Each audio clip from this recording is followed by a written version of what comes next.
CTET paper का भाग first में बाल विकास व शिक्षा शास्त्र जो एग्ज़ाम में आया था उसके क्वेश्चन हैं। नंबर 1 जो फर्स्ट क्वेश्चन है, हार्वर्ड गार्डनर की दी गई बुद्धि की अवधारणा का निहितार्थ है कि फर्स्ट ऑप्शन बुद्धि का केवल एक ही आयाम होता है। सेकेंड ऑप्शन बुद्धि केवल प्रयोगात्मक अधिगम से संबंधित है।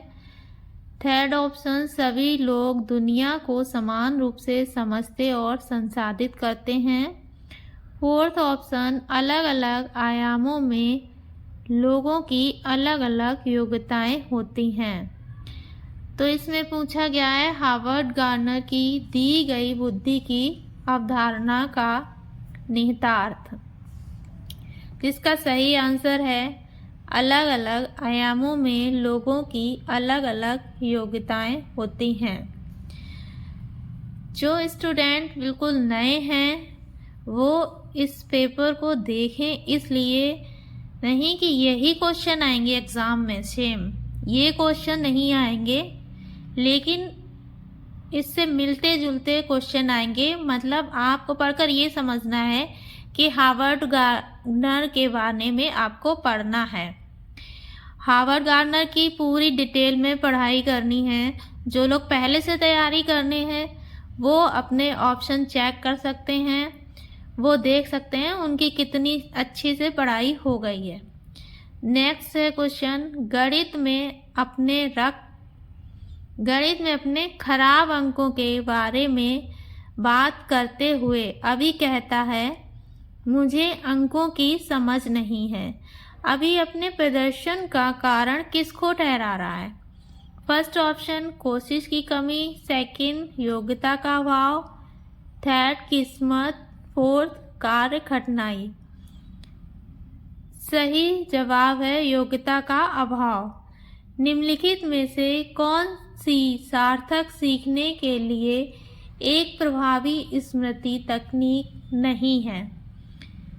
फर्स्ट ऑप्शन संकल्पना चित्रण, सेकंड विस्तृत दोहराव, थर्ड रटने के बाद दोहराव, फोर्थ स्मृति सहायक विधियां।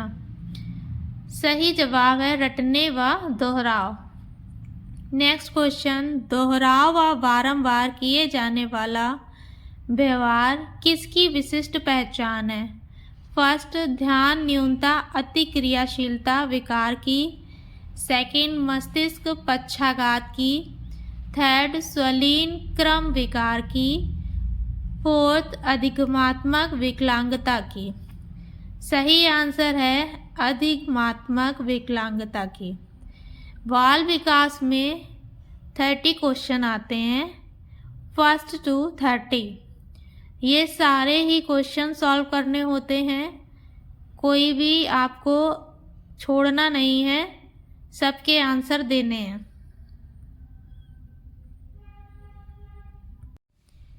अगला प्रश्न है अभिकथन और कारण पर। अभिकथन और कारण के बहुत से क्वेश्चन आते हैं, इसको अच्छे से पढ़िएगा। अभिकथन कहता है जबकि कुछ बच्चे 12 महीने की उम्र में बड़बड़ाना और 2 शब्दों का वाक्य बोलना शुरू कर देते हैं, अन्य 20 महीने की उम्र तक ऐसा नहीं होता है। इसका कारण दिया गया है विकासात्मक प्रतिमान केवल सांकेतिक है और व्यक्तिगत बच्चों का विकास काफ़ी भिन्न हो सकता है। इसमें पूछा जा रहा है कि इसका जो कारण दिया गया है अभिकथन का, क्या वह सही है? अभिकथन में जो पूछा जा रहा है क्या वह सही है या फिर दोनों ही गलत हैं? तो फर्स्ट ऑप्शन में बोल रहा है ए सही है लेकिन आर गलत है। सेकंड ऑप्शन में ए और आर दोनों गलत हैं। थर्ड ऑप्शन में ए और आर दोनों सही हैं, ए की आर सही व्याख्या नहीं करता है। फोर्थ ऑप्शन में ए और आर दोनों सही हैं लेकिन ए की आर सही व्याख्या नहीं करता है। तो इसका सही जवाब है ए और आर दोनों सही हैं, ए और आर की सही व्याख्या करता है। मतलब जो अभिकथन है, कथन जो कहा गया है जबकि कुछ बच्चे 12 महीने की उम्र में बड़बड़ाना और 2 शब्दों का वाक्य बोलना शुरू कर देते हैं। अन्य 20 महीने की उम्र तक ऐसा नहीं करते। तो इसका कारण क्या होता है? विकासात्मक प्रतिमान केवल सांकेतिक है और व्यक्तिगत बच्चों का विकास काफ़ी भिन्न हो सकता है, इसलिए ये दोनों ही सही हैं। नेक्स्ट क्वेश्चन है, लेव वाइगोत्स्की के अनुसार बच्चे अपने स्वयं के व्यवहार को किस प्रकार नियमित करते हैं? फर्स्ट ऑप्शन संतुलीकरण की प्रक्रिया द्वारा, सेकंड खुद को पुनर्बलन के उपयोग द्वारा, नेक्स्ट ऑप्शन अनुकूलन की प्रक्रियाएं, नेक्स्ट ऑप्शन आत्मवाक्य के प्रयोग द्वारा। इसका आंसर आप लोग मुझे कमेंट बॉक्स में बताइए, जिससे मुझे पता चल सके किसकी कितनी तैयारी है। आप लोग कमेंट बॉक्स में इसका आंसर बताइए। नेक्स्ट है, लेव वाइगोत्स्की के सिद्धांत के अनुसार छात्रों के सीखने के अनुभव को बेहतर बनाने के लिए निम्नलिखित में से कौन सा एक अनुशंसित दृष्टिकोण है? फर्स्ट ऑप्शन छात्रों को कोई सहायता नहीं देना और उन्हें अपने दम पर संघर्ष करने के लिए छोड़ देना। सेकंड ऑप्शन छात्रों को ऐसा काम प्रदान करना जिसे वे व्यक्तिगत रूप से प्रबंधित और पूरा कर सकें। थर्ड ऑप्शन छात्रों को ऐसा काम प्रदान करना जो उनकी समझ के वर्तमान स्तर से पूरी तरह से असंबंधित हो। फोर्थ ऑप्शन छात्रों के वर्तमान स्तर पर आधारित उनको उचित समर्थन और मार्गदर्शन के साथ काम प्रदान करना। सही जवाब है छात्रों के वर्तमान स्तर पर आधारित उनको उचित समर्थन और मार्गदर्शन के साथ काम प्रदान करना। जो अभी पहले क्वेश्चन पूछा है मैंने कमेंट बॉक्स में आंसर के लिए बोला है, अगर जिसको आंसर नहीं आता है पूछना है वो भी कमेंट बॉक्स में पूछ सकते हैं। नेक्स्ट क्वेश्चन है अभिकथन और कारण का। इसमें अभिकथन है, विविध सांस्कृतिक पृष्ठभूमि से छात्रों की ज़रूरतों को पूरा करने के लिए कक्षा शिक्षण को सांस्कृतिक रूप से उत्तरदायी होना चाहिए, जिसका कारण है कक्षा में समता केवल मानकीकृत पाठचर्या व आकलन के द्वारा सुनिश्चित की जा सकती है। सही जवाब है ए सही है लेकिन आर गलत है। मतलब अभिकथन तो सही है, विविध सांस्कृतिक पृष्ठभूमि से छात्रों की ज़रूरतों को पूरा करने के लिए कक्षा शिक्षण को सांस्कृतिक रूप से उत्तरदायी होना चाहिए, लेकिन कक्षा में समता केवल मानकीकृत पाठचर्या आकलन के द्वारा सुनिश्चित नहीं की जा सकती है। नेक्स्ट क्वेश्चन, सामाजिक प्रश्नावलियों के अनुसार अधिगम की प्रक्रिया के बारे में निम्नलिखित में से कौन सा कथन सही है? फर्स्ट ऑप्शन अधिगम एक निष्क्रिय प्रक्रिया है जो केवल अवलोकन के माध्यम से होता है। सेकेंड ऑप्शन अधिगम अर्थ निर्माण की एक सामाजिक प्रक्रिया है। थर्ड ऑप्शन अधिगम एक व्यक्तिवादी प्रक्रिया है जो अलगाव में होता है। फोर्थ ऑप्शन अधिगम केवल कक्षा या औपचारिक शैक्षिक विन्यास में होता है। इसका सही जवाब है अधिगम एक व्यक्तिवादी प्रक्रिया है जो अलगाव में होता है। नेक्स्ट क्वेश्चन, प्रतिभाशाली बच्चों के संदर्भ में निम्नलिखित में कौन सा सही है? फर्स्ट ऑप्शन प्रतिभाशाली छात्र हमेशा खुश, लोकप्रिय और अच्छी तरह से समायोजित होते हैं। सेकेंड ऑप्शन प्रतिभाशाली छात्र अन्य छात्रों की तुलना में अपेक्षाकृत उन्नत गति से सीखते हैं। नेक्स्ट ऑप्शन प्रतिभाशाली बच्चे सीखने की क्षमता के जोखिम से मुक्त होते हैं। नेक्स्ट ऑप्शन प्रतिभाशाली बच्चे निश्चित रूप से शैक्षणिक, सामाजिक और भावनात्मक सभी क्षेत्रों में उत्कृष्टता प्राप्त करते हैं। ये क्वेश्चन बहुत कंफ्यूजन वाला है, जो लोग पहले से तैयारी कर रहे हैं वो देखेंगे समझेंगे और जो अभी तैयारी कर रहे हैं वो भी देखिए, उनको तो बिल्कुल यही लगेगा प्रतिभाशाली छात्र हमेशा खुश, लोकप्रिय, अच्छी तरह समायोजित होते हैं। वही छात्र जो हमेशा खुश होगा वो लोकप्रिय भी होगा और समायोजित भी होगा, तो प्रतिभाशाली होगा।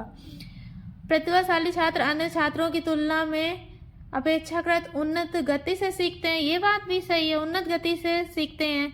तो ये सारे एक ही जैसे आंसर लगते हैं कि हाँ ये भी सही है, ये भी सही है। अगर इसकी पहले से प्रैक्टिस नहीं करेंगे तो एग्ज़ाम टाइम में बहुत ज़्यादा कन्फ्यूज़न होगा, सारे आंसर एक ही से लगेंगे, सारे आंसर सही लगेंगे। इसलिए प्रैक्टिस बहुत ज़रूरी है, अभी भी टाइम है, प्रैक्टिस कर लीजिए। अब देखिए शॉर्ट ट्रिक बताई जाती है, कुछ ऐसे शब्द बताए जाते हैं जिनके उस पर बेस पर भी कई वीडियो में बताया जाता है कि उसको देखकर ही आप टिक कर दीजिए। तो जहाँ पर भी निश्चित आए तो फिर उसमें बताया जाता है निश्चित जहाँ पर भी हो तो वो आंसर सही नहीं होता है, कोई भी चीज़ निश्चित नहीं है। लेकिन इसमें जवाब यही सही है, प्रतिभाशाली बच्चे निश्चित रूप से शैक्षणिक, सामाजिक और भावनात्मक सभी क्षेत्रों में उत्कृष्टता प्राप्त करते हैं, क्योंकि यहाँ पर सभी क्षेत्र आया हुआ है। इसलिए जो छात्र प्रतिभाशाली होगा वो सभी क्षेत्र में उत्कृष्टता प्राप्त करेगा। इसलिए ये वाला उत्तर सही है, प्रतिभाशाली बच्चे निश्चित रूप से शैक्षणिक, सामाजिक और भावनात्मक सभी क्षेत्रों में उत्कृष्टता प्राप्त करते हैं।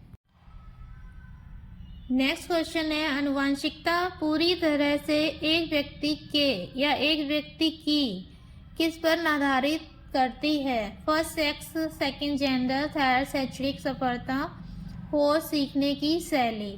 सही जवाब है सेक्स। आनुवंशिकता को अच्छे तरीके से पढ़िएगा, आनुवंशिकता से एक क्वेश्चन जरूर आएगा, ये हर साल आता है। आनुवंशिकता अच्छे से देख कर जाइए, जिसके पास इजी नोट्स हैं वो इजी नोट्स से देख लें, नहीं तो नेट से, गूगल से देख लें। सेम टू सेम जो ये क्वेश्चन पूछा गया है आनुवंशिकता का, सेम क्वेश्चन बट दूसरी तरीके से पूछा जाएगा। आनुवंशिकता से एक क्वेश्चन जरूर आएगा, इसलिए अच्छे से पढ़िएगा। सेकंड नेक्स्ट क्वेश्चन है, निम्नलिखित में से कौन सा एक अच्छी तरह से तैयार किए गए आलोचनात्मक सोच वाले प्रश्न की विशेषता नहीं है? फर्स्ट, इसमें सूचना के विश्लेषण और मूल्यांकन की आवश्यकता होती है। सेकंड ऑप्शन है उच्च स्तरीय सोच और समस्या समाधान कौशल को बढ़ावा देता है। थर्ड ऑप्शन है खुला प्रश्न है और कई उत्तरों को प्रस्तुत करने की अनुमति देता है।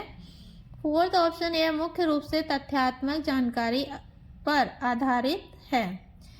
सही जवाब है यह उच्च स्तरीय सोच और समस्या समाधान कौशल को बढ़ावा देता है। नेक्स्ट क्वेश्चन, विकास के संदर्भ में निम्नलिखित में से कौन सा कथन सही है? फर्स्ट ऑप्शन, विकास विशिष्ट से सामान्य की ओर बढ़ता है। सेकंड ऑप्शन, विकास के विभिन्न पहलू एक दूसरे से स्वतंत्र होते हैं। थर्ड ऑप्शन, विकास एक असतत प्रक्रिया है। फोर्थ ऑप्शन, विकास चक्रीय तरीके से होता है, रैखिक नहीं है। सही आंसर है विकास के विभिन्न पहलू एक दूसरे से स्वतंत्र होते हैं। विकास पर भी एक क्वेश्चन जरूर आएगा, विकास के जितने भी चरण हैं वो सारे अच्छे से पढ़िएगा। नेक्स्ट क्वेश्चन, अभिकथन शिक्षकों को बच्चों के साथ काम करते समय लगातार अपने स्वयं के दृष्टिकोण और पूर्वाग्रहों की जांच करनी चाहिए। इसका कारण समस्या समाधान की प्रक्रिया कार्यात्मक स्थिरता से बाधित है।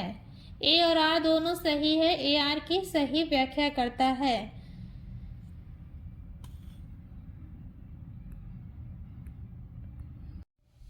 नेक्स्ट क्वेश्चन, निम्नलिखित में से कौन सा कथन प्रगतिशील शिक्षा में शिक्षक की भूमिका का सबसे अच्छा प्रदर्शन करता है? फर्स्ट ऑप्शन, शिक्षक निर्धारित पाठ्यक्रम को ज्यों का त्यों लागू करते हैं। सेकंड ऑप्शन, शिक्षक बच्चों को स्वतंत्र रूप से कार्य करने के लिए उनके हाल पर छोड़ देते हैं। थर्ड ऑप्शन, शिक्षक ज्ञान का प्राथमिक स्रोत हैं। फोर्थ ऑप्शन, शिक्षक एक सुविधा प्रदाता के रूप में कार्य करते हैं। सही जवाब है शिक्षक एक सुविधा प्रदाता के रूप में कार्य करते हैं। नेक्स्ट क्वेश्चन, विभिन्न जेंडर के व्यवहार के बारे में पूर्वकल्पित सामान्यीकरण क्या कहलाते हैं। ठीक है, अभी मैंने पहले 1 मिनट पहले बताया था आनुवांशिकता जेंडर के ऊपर, जरूर अच्छे से पढ़िएगा। देखिए, एक ही एग्जाम में 2 बार क्वेश्चन आ गया है इससे रिलेटिव, तो इसको अच्छे से पढ़िएगा। फर्स्ट ऑप्शन है जेंडर पहचान, सेकंड जेंडर प्रारूप, थर्ड जेंडर रूढ़िवादिता, फोर्थ जेंडर भेदभाव। इसका सही जवाब है जेंडर प्रारूप। नेक्स्ट क्वेश्चन, एक समावेशी कक्षा में विशेष बच्चों को जरूरतमंद और आश्रित के रूप में देखा जाता है। सेकंड ऑप्शन, सभी बच्चे समान पाठचर्या का पालन करते हैं और सभी शिक्षार्थियों के लिए समान शिक्षा शास्त्र अपनाया जाता है। थर्ड ऑप्शन, विशेष बच्चे हमेशा अपने पाठचर्या पर काम करते हैं। फोर्थ ऑप्शन, सभी बच्चों की कक्षा की गतिविधियों तक पहुंच है और वे कक्षा की क्रिया में शामिल हैं। सही आंसर है, सभी बच्चे समान पाठचर्या का पालन करते हैं और सभी शिक्षार्थियों के लिए समान शिक्षा शास्त्र अपनाया जाता है। नेक्स्ट क्वेश्चन, जागृति को पता चल गया है कि उसका कुत्ता रस्टी एक गोल्डन रिट्रीवर है।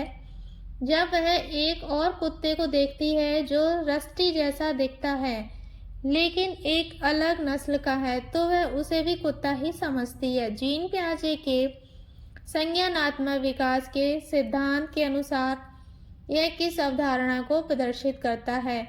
जीन पियाजे सबसे फेमस हैं, सबको पता है, ये तो बाल विकास के मैन हैं, इनके बिना तो पेपर छप ही नहीं सकता है। तो पेपर में जीन पियाजे से एक क्वेश्चन हर साल आता है, आप पुराने 10 सालों क्वेश्चन देख लीजिएगा, पेपर सॉल्व कर लीजिएगा, जीन पियाजे से एक क्वेश्चन जरूर आएगा। फर्स्ट ऑप्शन है संरक्षण, सेकंड समायोजन, थर्ड अहम केंद्रता, फोर्थ वस्तु स्थायित्व। सही आंसर है समायोजन। ये मेन पॉइंट जो मैं बीच में बोलती जा रही हूँ, अगर किसी ने पढ़ाई नहीं की है सिर्फ उनको ही पढ़ लेंगे, फिर भी पास हो जाएंगे। तो जीन पियाजे के बारे में डिटेल में अच्छे से पढ़िए। नेक्स्ट क्वेश्चन, कक्षा 5वीं के बच्चों को तैरने और डूबने की अवधारणाओं को पढ़ाने के लिए संरचनावाद में दृढ़ विश्वास रखने वाले शिक्षकों द्वारा कौन सा शैक्षणिक दृष्टिकोण अपनाया जाएगा। फर्स्ट पावर पॉइंट प्रस्तुतिकरण दिखाना, सेकंड निर्देश कोष, थर्ड व्याख्या विधि, फोर्थ वीडियो दिखाना। सही आंसर है पावर पॉइंट प्रस्तुतिकरण दिखाना। नेक्स्ट क्वेश्चन है आलोचनात्मक सोच वाले प्रश्न पूछने का प्राथमिक उद्देश्य क्या है। फर्स्ट, उच्च स्तरीय सोच और समस्या समाधान कौशल को बढ़ावा देना। सेकंड, छात्रों को जानकारी याद रखने के लिए प्रोत्साहित करना। थर्ड, छात्रों को प्रक्रियात्मक ज्ञान विकसित करने में सक्षम बनाना। फोर्थ, छात्रों के ज्ञान और समझ कौशल का आकलन करने के लिए। सही आंसर है छात्रों को प्रक्रियात्मक ज्ञान विकसित करने में सक्षम बनाना। नेक्स्ट क्वेश्चन है अभिकथन, शिक्षकों को कक्षा में प्रभावी संज्ञान सुनिश्चित करने के लिए बच्चों को संवेगात्मक सहारा देना चाहिए, जिसका कारण है संवेग व संज्ञान एक दूसरे से जटिल रूप से संबंधित हैं। ए और आर दोनों सही हैं, ए की आर सही व्याख्या करता है।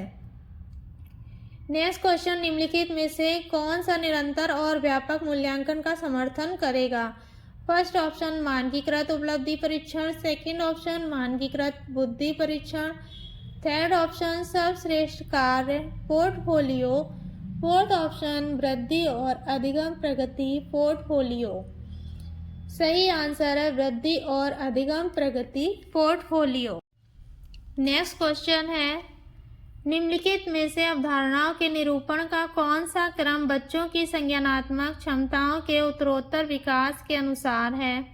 फर्स्ट ऑप्शन संकेत आधारित, क्रिया आधारित, छवि आधारित। सेकंड ऑप्शन संकेत आधारित, छवि आधारित, क्रिया आधारित। थर्ड ऑप्शन क्रिया आधारित, छवि आधारित, संकेत आधारित। फोर्थ ऑप्शन छवि आधारित, संकेत आधारित, क्रिया आधारित। सही आंसर है क्रिया आधारित, छवि आधारित, संकेत आधारित। सबसे पहले क्रिया करेंगे, उसके बाद छवि दिखाएंगे, उसके बाद संकेत देंगे। बच्चों को जब संज्ञानात्मक उनके क्षमताओं के उत्तरोत्तर विकास के लिए सबसे पहले क्लास में क्या करेंगे, क्रिया, उसके बाद एक छवि दिखाएंगे और उसके बाद संकेत देंगे जिसके माध्यम से बच्चों से क्वेश्चन करेंगे। नेक्स्ट क्वेश्चन है, आमतौर पर सीखने की क्षमता कठिनाइयों वाले बच्चों में। फर्स्ट ऑप्शन, एक जैसे दिखने वाले अक्षर और वर्ण को लेकर भ्रम होता है। सेकंड ऑप्शन, मानव बुद्धि परीक्षणों के माध्यम से निदानित बहुत कम बुद्धि लब्धि होती है। थर्ड ऑप्शन, नज़र कमज़ोर होने के कारण पढ़ने में परेशानी होती है। फोर्थ ऑप्शन, अपनी भावनाओं को नियंत्रित करने में समस्या होती है। तो जो आमतौर पर सीखने की अक्षमता होती है, जिन बच्चों को कुछ कठिनाइयाँ होती हैं, तो उनका क्या होता है, मानक बुद्धि परीक्षणों के माध्यम से निदानित बहुत कम बुद्धि लब्धि होती है। नेक्स्ट क्वेश्चन, बच्चों की लंबाई और वजन में वृद्धि किसका उदाहरण है? फर्स्ट ऑप्शन, भावनात्मक परिवर्तन। सेकंड ऑप्शन, संज्ञानात्मक परिवर्तन। थर्ड ऑप्शन, मात्रात्मक परिवर्तन। फोर्थ ऑप्शन, गुणात्मक परिवर्तन। सही आंसर है गुणात्मक परिवर्तन। लास्ट 30 क्वेश्चन है बाल विकास का। ऐसे बच्चे जिन्होंने बहुत कम उम्र से गंभीर सामाजिक अभाव का अनुभव किया है, आमतौर पर उनके विकास में देरी या बाधा उत्पन्न होती है और पुनर्वास के बावजूद विकास के कुछ क्षेत्रों में सुधार अधीनस्थ होने की संभावना है। यह अवधि जिसमें विकास पर्यावरणीय समर्थन से महत्वपूर्ण रूप से प्रभावित होता है, वह क्या कहलाती है? सही आंसर है सहज काल। क्या कहलाता है? सहज काल। इसमें बाल विकास में जो कुछ भी ना समझ में आया हो वो कमेंट बॉक्स में मुझे पूछ सकते हैं और इसका सेकंड पार्ट भी देखिएगा। Second part